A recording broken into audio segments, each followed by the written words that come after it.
धन्यवाद। आज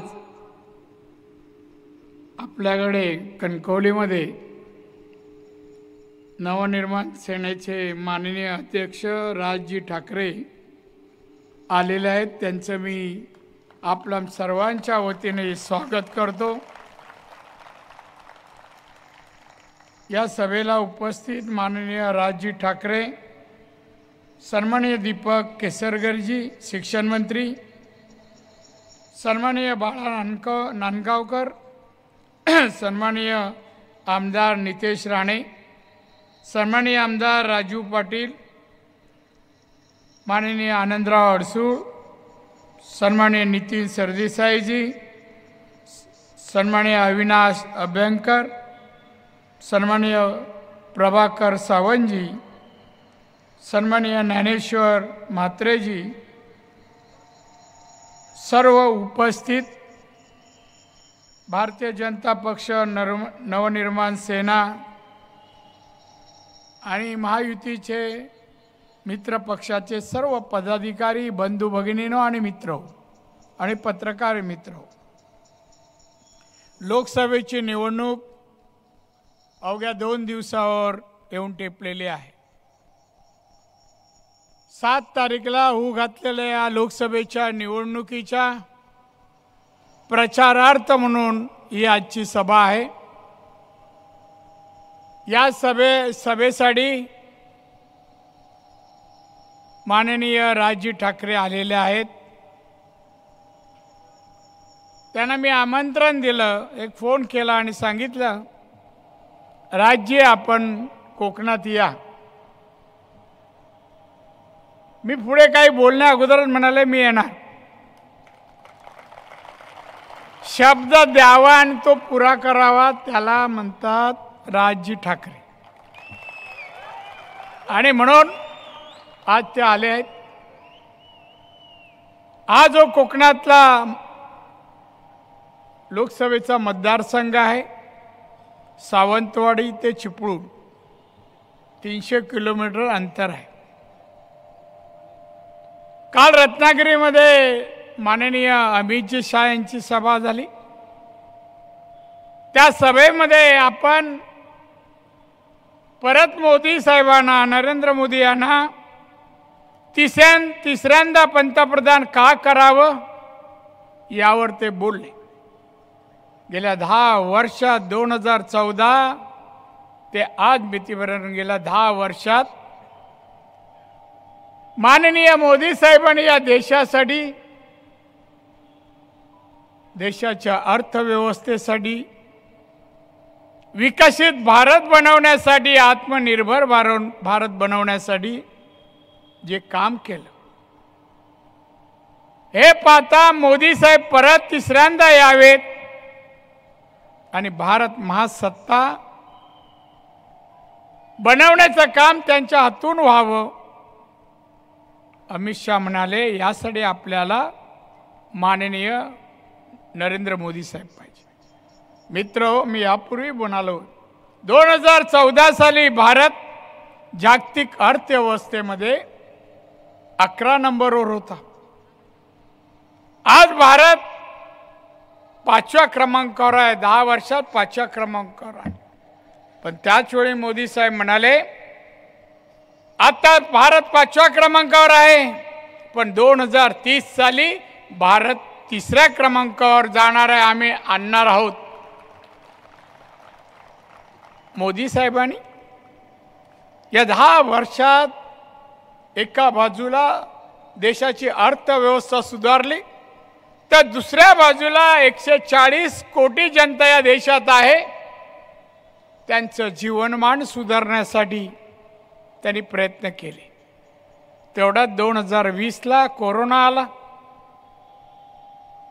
परदेशी अनेक देश कोरोनामुळे तिथे मोठ्या प्रमाणामध्ये मनुष्यहानी झाली। आपल्या देशाही लाखो लोक गेले आणि त्यावेळेला मोदी साहेबांनी या देशातल्या जनतेला वाचवण्यासाठी भारतातच लस निर्माण केली। भारत परदेशात मिळून 220 कोटी लसीकरण मोदी साहेबांनी करून घेतले. वॅक्सिनही तयार केला पुण्यामध्ये. मोठ्या प्रमाणामध्ये प्रत्येक राज्याला वॅक्सिन पुरवठा केला. आणि देशामध्ये कोरोनाच्या कार्यकाळात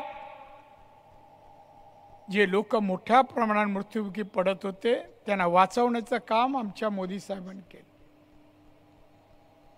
नवीन औषधं आणली, कोरोनासाठी बनवून घेतली, प्रत्येक राज्याला दिली आणि महाराष्ट्राला पण दिली. त्यावेळेस तुम्हाला माहिती आहे महाराष्ट्राचे मुख्यमंत्री कोण होते, जे काल इथे होते, खास बोलायला आले. त्यावेळेला मोदी साहेबांनी पाठवलेली औषधं टेंडर काढले. गोरगरिबांना औषधं फुकट द्यायला पाहिजे होती, ती दिली नाहीच. उलट प्रत्येक टेंडर मागे 15% कमिशन मागितलं. अनेक टेंडर घेणारे पळून गेले आणि दिलं. त्यांची आता चौकशी चालू आहे. मोदींनी त्याच काळामध्ये उपासमार चालू आहे, कंपन्या बंद आहे, नोकरी धंदे बंद आहे, पगार मिळत नाही. आणि म्हणून मोदी साहेबांनी त्याच वेळेला 140 कोटी जनतेपैकी 80 कोटी गरीब जनतेला मोफत धान्य तेव्हा सुरू केलं. आजही सुरू आहे, पुढच्या 5 वर्ष सुरू राहणार आहे. मोदीने एका बाजूला मोफत धान्य तर यांनी कमिशन. हा फरक आहे, फरक आहे. बांधवना, आज आम्ही सांगतोय अब की बार 400 पार. कशासाठी? मोदी सरकार तिसऱ्यांदा यावं, मोदी तिसऱ्यांदा पंतप्रधान बनावं आणि हा देश प्रगतीकडे जावं.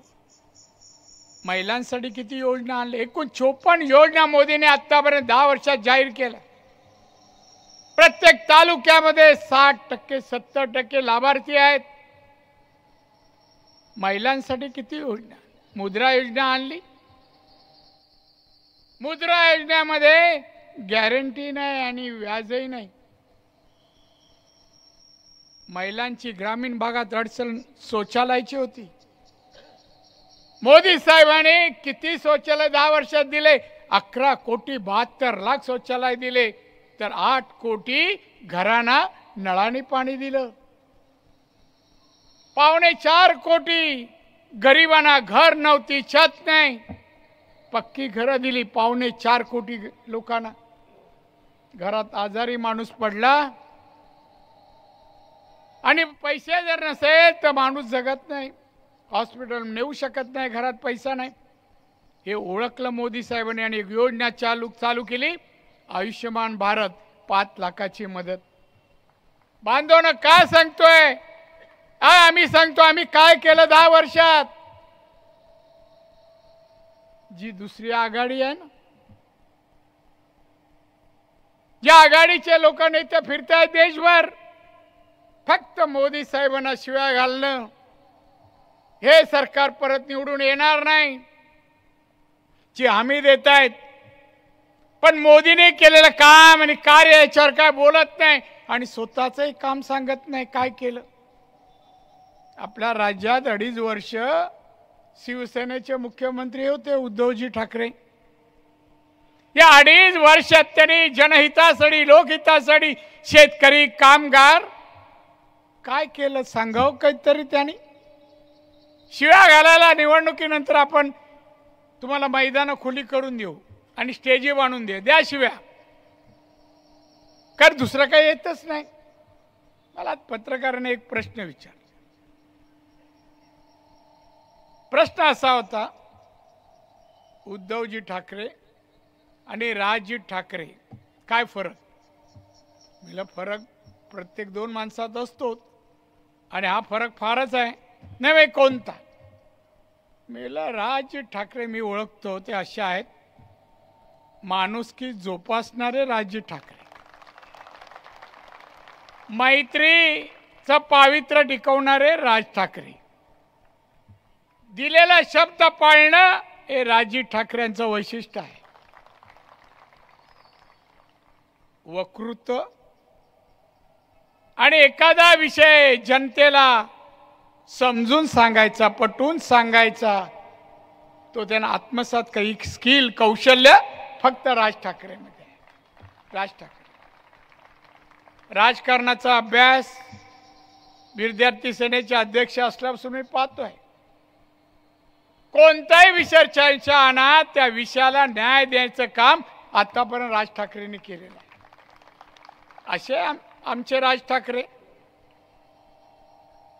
आणि आता दुसरे, यांनाही बऱ्याच वर्षापासून ओळखतो. एखादा माणूस रस्त्याने नवीन शर्ट घालून निघाला आणि यांची गाडी मागे असली, बघा नवीन शर्ट शिवलं, कुठून आणलं असेल, पैसे कुठून आणले असतील. अरे पण तुला काय दुःख होतं, ते नवीन शर्ट घातलं, अभिनंदन कर, चांगलं शर्ट आहे. विकृती असलेला माणूस म्हणजे उद्धवजी ठाकरे. आता आम्ही कोणाला काही म्हणतात, तो माझा इतिहास त्यांना, मी वयाच्या 15 वर्षापासून शिवसेनेत बाळासाहेब ठाकरे यांच्या शिवसेनेत 2 रुपयाची पावती फाडून परब क्लासमधून मी शिवसैनिक झालो. मला तेही ओळखतात माझं पूर्ण आयुष्य. आणि इथे आले काल एक वाक्य बोलले, हो शोभा देत नाही त्यांना. अहो एक माननीय मोदी साहेबांना शिव्या देता, अमित शहाना शिव्या देता. अहो कोणी कोणाबद्दल बोलावं, याला काही मर्यादा आहे, संस्कार आहेत, याची नाही चिंता. फक्त शिव्या देणं, अब के बार मोदी तडीपार. सोपं आहे काय. किती जण खासदार आहेत? 5 खासदार आहेत. शरद पवारांकडे किती आहेत? 3. 5 3 8. आणि गावभर फिरतोय ना 1 राहुल गांधी, त्याचे किती आहेत? 50. 58 खासदार. आमच्या आजच 303 आहे आणि आम्ही 400 गाठणार आहे. सत्ता कशी काय येईल? काय राहुल गांधीचा जाहीरनामा मी वाचला, हो हमारी सत्ता आ जाएंगी और हम 1 लाख रुपए हर घर के लिए बैंक में जमा करेंगे. हर घर वाले को 1 लाख रुपया उनके अकाउंट में जमा करेंगे. अरे सत्ता आली तर देणार ना, तो पण स्वतःच्या अकाउंट मधून 5 लोकांना तरी दे. बांधव नाही, फक्त हम हे करेंगे वो देंगे. पण आज सत्ता येतच नाही तुमची. तेच उद्धव ठाकरे, तेच उद्धव ठाकरे. आता कोणी होते आमचे केसरकर बोलत होते खोके. आता खोक्याबद्दल उद्धव ठाकरेंनी बोलू नये, खरंच बोलू नये. का त्याने कधी खोके घेतले नाही? मी कधी मातोश्रीच्या आतल्या गोष्टी कधी जाहीर सभेत बोललो नाही. पण मी एका दिवशी 7:30 वाजता बरोबर मातोश्रीत शिरलो आणि साहेब बसतात त्या कॅबिनमध्ये. कॅबिन उघडली, दरवाजा. आज जातोय तर आज मोजणं चालू आहे स्पीडमध्ये. 3 जण बसले. मी तसंच लिफ्टने वर गेलो साहेबांकडे. साहेब बोलले काय चाललंय तुमच्या कॅबिनमध्ये? असंच चाललंय, मोजणं चाललंय. अहो उमेदवारांकडून पैसे घेतात साहेब. बोललो ज्याच्याकडून पैसे घेतले त्यांनी 30 वर्ष दिवस रात्र शिवसेनेसाठी आणि केसेस घेतल्या आणि त्याच्याकडून पैसे घेतात आणि ते मोजतायत. थांब इथे बेल मारले आणि बोलवलं. हे मी पाहिलंय, तुम्ही त्यांना काय खोके म्हणता? कधी उद्धव ठाकरे तुम्ही नोकरी केली? कधी व्यवसाय केलात? मर्सिडीज फिरवता कधी केली? काही बोलायचं खोके. अरे तुमच्यावर तुम्हाला सांभाळता आलं नाही. 40 आमदार डोळ्यासमोर बसलेले मिटिंगला चालत गेले, काही अडू शकला नाहीत, काही अडू शकलं नाही. यावरून तुमची पात्रता, तुमची कुवत, क्षमता हे माहिती आहे सगळ्यांना. हे दमबिम द्यायचं काम तुमचं नाही हो. असं नाही की आम्ही सोडलं आणि तुमच्याकडे दिलं आणि तुम्ही चालू केलं, असं पण नाही ना. आम्ही काही सोडलं नाही. म्हणे आडवे आला तर गाडून पुढे जाईन. कसं जाणार? एक त्या गाड्याला ताकद लागते, वाकायला लागतं. ते तुम्हाला जमत नाही वाकायला. 20 पावलाच्या वर चालू शकत नाही आणि कोणाला गाडणार? नाव घ्या ना म्हणा, हे नको बोलू. शेवटी आम्ही माननीय बाळासाहेबांना आठवतो आणि त्यांच्या पुत्राबद्दल बोलताना जीवावर येतं. आमच्याबद्दल असं काय बोलू नका. आम्ही कृती करणारी माणसं आहे, आम्ही बोलणारी माणसं नाही आहोत.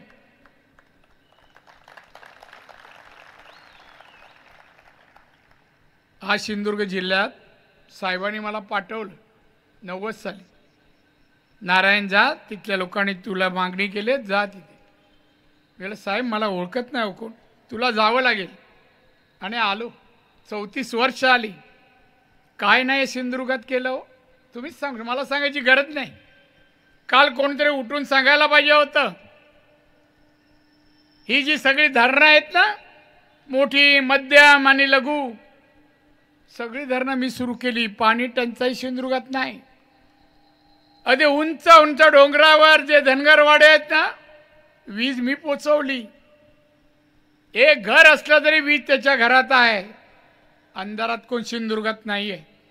रस्ते, वाडी, गाव पण रस्ते डांबरीकरण मी पोचवले. शाळेत शिक्षक नव्हते, शिक्षक असलं तर वर्ग नव्हते. 425 शिक्षक कमी होते. माननीय मनोहर जोशी मुख्यमंत्री होते, त्यांना सांगून स्पेशल केस करून 425 शिक्षक एकाच वेळा भरले. या जिल्ह्याचा विमानतळ असो, मेडिकल कॉलेज असो, 650 बेडचं हॉस्पिटल असो, हा हायवे, 4 पदरी हायवे, समुद्र किनारा पहा, 121 किलोमीटर समुद्र किनारा आहे. आमचे मासेमारी करणारे जाग्यावर मासे विकायचे. आज युरोपमध्ये मासे जातात. एक्सपोर्ट होतं मोठ्या प्रमाणात. सिंधुदुर्गामध्ये मोफा बाजूला आलाय. टेक्निकल सेंटर इथे ओरसला काढलं. इंजिनिअरिंग आणि फूड प्रोसेसिंग चे उद्योग इथे यावेत म्हणून त्याचं प्रशिक्षण घेण्यासाठी 200 कोटीचं प्रशिक्षण ट्रेनिंग सेंटर काढलं. दोडामार्गमध्ये आपण मेडिकल हॉस्पिटलला लागणारे यंत्रसामग्री बनवणारे 500 कारखाने, सिंगापूरचे एक इन्व्हेस्टर आहे आणू पाहतोय, पाहून गेलाय. बांधव पायाभूत सुविधा 100% दिल्या. आता फक्त नोकरीचा प्रश्न सोडवायचा आहे. एक प्रश्न मात्र इथे वारंवार पत्रकार विचारतात, काय हो तुमच्या किनारपट्टीमध्ये सिडको जागा संपादित करताय का? ते जागा घेतायत का? सारखा प्रश्न विचार.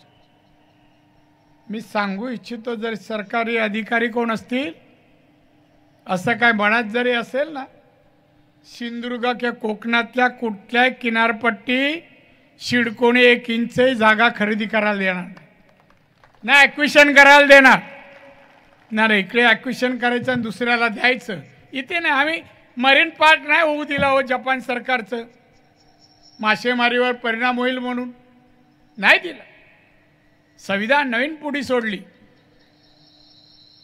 म्हणजे परंतु पूज्य बाबासाहेब आंबेडकरांनी घटना बनवली. हे घटना बघा बदलू पाहतायत मोदी साहेब. कोणी सांगितलं तुम्हाला? स्वप्न पडतात का न झोपता? मोदी साहेबांनी स्वच्छ शब्दात सांगितलं, अमित भाई शहानी सांगितलं, आम्ही घटना बदलत नाही. परमपूज्य बाबासाहेब आंबेडकरांना आम्ही दैवत समजतो, नतमस्तक होतो. पण हे बोलण्याचा अधिकार काँग्रेस आणि त्यांच्या मांडी लावून बसलेले उद्धव ठाकरे शिवसेना यांनी, शरद पवार यांना आहे का बोलण्याचा अधिकार? या काँग्रेसने बांधवानो, काँग्रेसने 80 वेळा घटना 60 वर्षात बदलली. 80 वेळा. मग 80 वेळा घटना बदलली. सावरकरांबद्दल न बोलायचं बोलतायत राहुल गांधी, सोनिया गांधी, शरद पवार. ज्या स्वातंत्र्यवीर सावरकरांबद्दल माननीय बाळासाहेबांना गर्व होता, अनेक वेळा उल्लेख करायचा त्यांच्या कर्तृत्वाबद्दल. आणि आज जे सावरकरांविरुद्ध बाबासाहेबांच्या घटनेबद्दल बोलतात त्यांच्या मांडीला मांडी लावून बसतायत आणि आम्हाला बोलतात तुम्ही घटना बदलताय. संविधान बदलने चला है, संविधान हम नहीं बदल रहे, फक्त खोटे आरोप करतायत. मोदी साहब बोले ये महाराष्ट्र में एक आत्मा भटक रहा है, अस्वस्थ है, वो भटक रहा है. लगेच दुसऱ्याशी नाव न घेता दुसऱ्यांनी खुलासा केला पवार साहेबांनी. हा, माझा आत्मा भटकतोय. महागाईसाठी जनतेला महागाई वाढली आहे तेव्हा जनतेची चिंता आहे, माझा आत्मा अस्वस्थ आहे. गरिबीमुळे आणि महागाईमुळे नाही, शेतकरी आणि महागाईमुळे. मला पवार साहेब विचारायचं हो आपल्याला, आपलं वय आता 84 वर्ष आहे. आपण 12 वर्ष केंद्रात कृषी मंत्री, 10 वर्ष 2 वर्ष संरक्षण मंत्री होता. महाराष्ट्राचे 4दा मुख्यमंत्री होता, 1 2 3 4 वेळा. एवढे वर्ष मंत्री केंद्रात राज्यात मुख्यमंत्री असतानाही या देशातला शेतकरी गरीब आहे, तो आर्थिक सबळ करण्यासाठी तेव्हा काही सुचलं नाही, तेव्हा अस्वस्थता आली नाही, तेव्हा गरीब दिसला नाही, महागाई तेव्हा जाणवली नाही. काही सोयीचं बोलायचं आम्हाला माहिती आहे. आणि मोदी साहेबांना उलटा टोला मारता. हा मी आहे, मला माहिती आहे तुम्ही कबूल करणार. तुम्ही नेहमी अस्वस्थ असता पण त्याच्यावर मार्ग कधीच काढत नाही. अस्वस्थता जावी म्हणून. असोत बांधवणं, आपल्याला हा सिंधुदुर्ग, रत्नागिरी, हा कोकण आर्थिक सबळ करायचं आहे. इथे बेकारी ठेवायची नाही आहे. रस्ते, पाणी, वीज, शाळा, आरोग्य, प्रत्येक तालुक्याला इंग्लिश मीडियम शाळा मी दिली आहे. डॉन बॉस्को इथे आणलेला आहे. मेडिकल कॉलेज आहे, इंजिनिअरिंग कॉलेज आहे. 1600 विद्यार्थी इंजिनिअरिंग कॉलेजमध्ये आहे. 450 डॉक्टर बनत आहेत. महिलांचे फूड प्रोसेसिंगचे क्लस्टर आपल्या जिल्ह्यात येत आहेत. महिलांसाठी, नोकऱ्यांसाठी, मुद्रासाठी 20 लाखाचं लोन, याच्यामध्ये व्याजही नाही आणि गॅरंटी नाही. हे सगळे उद्योग या कोकणामध्ये येणार. आपल्याला मी सांगेन, मी मंत्री जेव्हा पहिल्यांदा झालो तर माझ्याजवळ 8 कोटी उद्योजक होते, 18 कोटी कामगार. या 8 कोटीमध्ये 13% फक्त महिला उद्योजक होत्या. आज विचाराल 29% महिला उद्योजक या राजवटीत झालेले आहेत. मला असं म्हणायचं आहे, मी तर हे सगळं काम कार्य लोकांसमोर आहे. चौपदरी रस्ता आहे, ब्रिज, मोफा विमानतळ. काल म्हणाले मोफा मी आणला. कुठून आणलास रे? कुठल्या दुकानात मिळाला तुला? कळत नाही. अरे काय चोरेल म्हणा. कसा एअरपोर्ट मिळतो ते तर सांगा तरी झाला, पद्धत तरी सांगा. प्रफुल्ल पटेल केंद्रात मंत्री होते, त्यांच्याकडे खातं डिपार्टमेंट होतं. मी रेव्हन्यू मिनिस्टर होतो महाराष्ट्रात. एकदा प्रफुल्ल पटेल माझ्याजवळ आले, राणेजी हे माझं गोंदियाचं काम करा ना. महसूलचं काम होतं. मी बोललो ठीक आहे, मी करतो काम, पण एक गोष्ट आहे, नवीन योजना तुमची येते, नवीन एअरपोर्ट देत आहे, सिंधुदुर्गामध्ये एक एअरपोर्ट द्या. मी तुमचं इकडे काम करतो, तुम्ही माझं काम करा. मला हात मिळाला, राणेजी डन. आणि 1 महिन्यामध्ये त्याने ऑर्डर दिली. तेव्हा हे तिकडे ॲक्विशनला अधिकारी गेले. हा इथला खासदार लुटपुंजा काय मला नाव नाही माहिती, तो तिथे झेंडा घेऊन विमानतळाला जागा द्यायची नाही, शेतकऱ्यांची जागा घ्यायची नाही. मला कळलं की आंदोलन चाल. मी गेलो तिथे. पोलिसांना विचारलं काय चाललंय. ॲक्विशन आले ना अधिकारी, मग हे काय कर. नाही ते विरोध 15 माणसं आहे ना, 15 माणसाचा विरोध, मला गाडीत घाला आणि घेऊन जा. आणि मी तिथे जाऊन फिरलो, प्रभू माझ्याबरोबर होते, सुरेश प्रभू. मला इथे शेती दिसते हो, सगळा काळा दगड होता, गवतही नव्हतं त्याच्यावर. आणि आऊन तो शेत. आणि त्यानंतर एअरपोर्ट टेंडर काढलं, मस्करांना मी दिलं.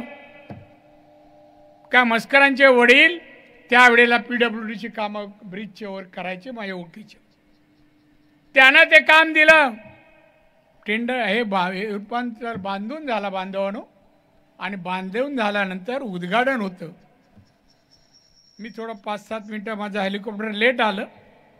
तेवढा हे लोक उभे उद्घाटन करताना अधिकारी बोलले, साहेब राणेजी आ रहे ते रुको. मी आलो, स्टेजवर गेलो. आश्चर्य वाटलं मला. जो माणूस जमिनी संपादकाला विरोध करत होता तो माईक घेऊन येणाऱ्या लोकांचं स्वागत करत होता. मला आश्चर्य वाटलं. उद्धव इकडे बसले, मला डाव्या साईडला नाही, हा इथे माईक घेऊन उभा. मी माईक ते हातून घेतला. मी म्हणलं, उद्धवजी हा तुमचा खासदार, इथे नवीन प्रकल्प आला का त्याला विरोध करतो, हा तोडफोड करणार आहे, हा 15% 20% घेतो. तोंडावर सांगितलं, इथे बसले ते. आणि ते सांगितलं, या कोकणात प्रकल्प येत नाही खासदारामुळे. हा चूप. असं बांधून खोटं बोलतात. एक गोष्ट 2.5 वर्षात या जिल्ह्याला दिली नाही, कोकणाला दिली नाही. आपल्याला सर्वांगीण विकास करायचा. तुम्हाला माझी क्षमता माहिती आहे. कोणत्याही प्रकारे मी या ठिकाणी मोठ्या प्रमाणात औद्योगिकीकरण करणार. सिडको इथे येऊ देत नाही मी. आणि तुम्हाला एकच सांगेन की कोणाच्या बोलण्यात येऊ नका. आता पत्रकार बरेच पाहुण्यासारखे आलेत, 25-30 संपादकांनी दिलेले प्रश्न घेऊन आले, विचारतायत. मी उत्तरं देतो आहे, कारण ते सुखांचा प्रवास परतीचा होत आणि म्हणून मी त्यांना उत्तरही देतो. पण आपण सांगतो सिंधुदुर्ग रत्नागिरी चा लोकसभा मतदारसंघ मोदींनी 400 पार सांगितले. ते 400 मध्ये 100% असणार म्हणजे असणार. आणि म्हणून जास्त न बोलता बंधू भगिनीनो, आतापर्यंत 34 वर्ष तुमच्या सानिध्यात सहवासात वावरताना तुम्ही प्रेमच माझ्या वाट्याला दिलंय, माझ्यावर विश्वास टाकलेला आहे. मी तुमचा फार ऋणी आहे. मला राज्याचं मुख्यमंत्री पद मिळालं, माननीय बाळासाहेब ठाकरे यांनी दिलं. माननीय बाळासाहेबांच्या मार्गदर्शनामुळे अनेक पदं मिळाली. त्या पदावर मी यशस्वी झालो.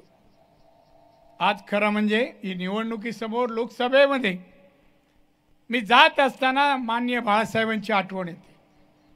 आज साहेब हवे होते, म्हणजे वन फिरून शिव्या देत आहेत ना, त्या दिल्या नसत्या. जाऊ दे, मी नाव घेणार नाही.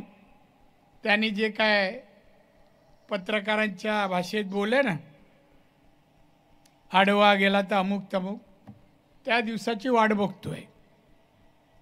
आपण आपलं काम करूया. तुम्ही विश्वास आणि प्रेम देता, असंच चालू ठेवा. येणाऱ्या 7 तारीखला तुम्ही सर्वजण नातेवाईकांसह, मित्र मंडळी, शेजारी पाजाऱ्यांना सांगा, या वेळेला एकच ध्यास, एकच काम. 7 तारीखला सकाळी लवकर 11च्या आत जाऊन मतदानाच्या लाईनीत राहा, नंतर ऊन येतं. आणि म्हणून उष्णतेचा त्रास होऊ नये म्हणून तुम्ही सर्वांनी जावं. सर्वांनी जाऊन 100% मतदान या भागातून, सिंधुदुर्ग रत्नागिरीतून व्हायला पाहिजे. आणि 400 मध्ये तुमच्या हक्काचा, तुम्ही हाक माराल ते ओम म्हणणारा खासदार असायलाच पाहिजे. आणि म्हणून तुम्ही मतदान करून निवडून द्याल असे या ठिकाणी निवडून द्या विश्वास व्यक्त करून माननीय राजजी ठाकरे यांना परत एकदा त्यांचे आभार मानत असताना त्यांना दीर्घ आयुष्य आणि उत्तम आरोग्य, त्यांच्या मनोकामना माझा रामेश्वर पूर्ण करू दे अशी प्रार्थना करतो, रजा घेतो. जय हिंद, जय महाराष्ट्र. मी